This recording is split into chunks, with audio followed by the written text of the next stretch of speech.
Gray Zone Warfare, the highly anticipated Tarkov killer that might just do it. Well, to be honest, I think Tarkov did that to himself already. But one thing Gray Zone Warfare definitely has over Tarkov is that it's on GeForce Now. Can this realistic military sim perform well in one of the best cloud gaming platforms to date? Let's see how the priority tier does first.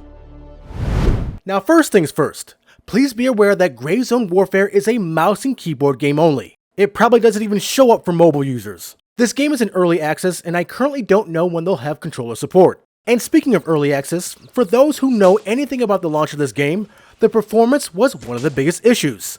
Now with the priority tier, you get a max resolution of 1080p, with a max stream of 60 FPS. Is the priority tier suitable to play the game effectively?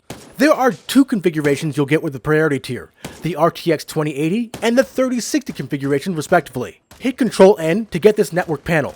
Overall, performance on this tier is lackluster on both configurations. The default graphics settings are set to medium, but even at low settings, FPS suffers greatly in different areas, specifically in town.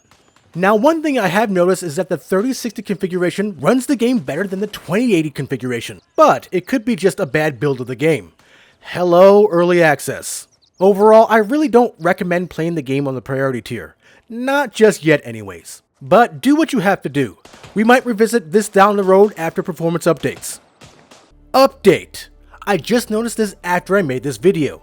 The 3060 configuration seems to have frame generation. And it works. I don't know why, but I noticed that the 2080 configuration doesn't. Hopefully you get the 3060 configuration. Good luck to you. Now playing the game on the Ultimate tier is a completely different story. The Ultimate tier is designed to handle 4K gameplay at 120 FPS, 1080p gameplay at 240 FPS, and ultra widescreen at 120 FPS. Does GeForce Now hit all these marks with Gray Zone Warfare? No, but as Meatloaf said, 2 out of 3 ain't bad.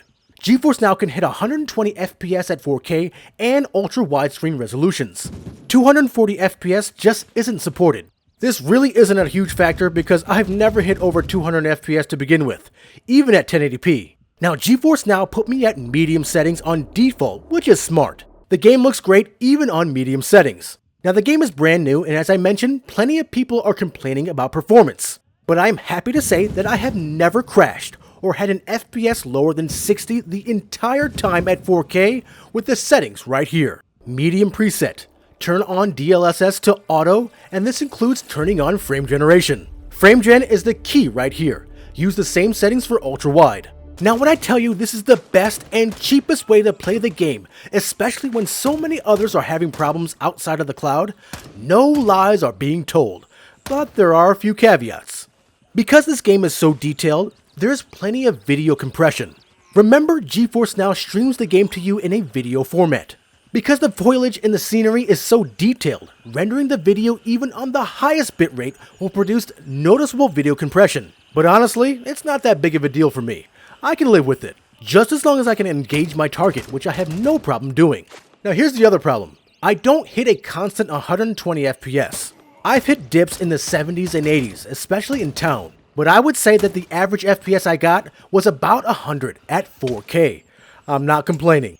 And like I mentioned, ultra-wide monitors are supported, and the visuals look just like it does at 4K, but with the added ultra-wide benefit. Sometimes I'm still surprised how well this works. I highly recommend it. Now if you're looking for the full review of GeForce Now, our review is here.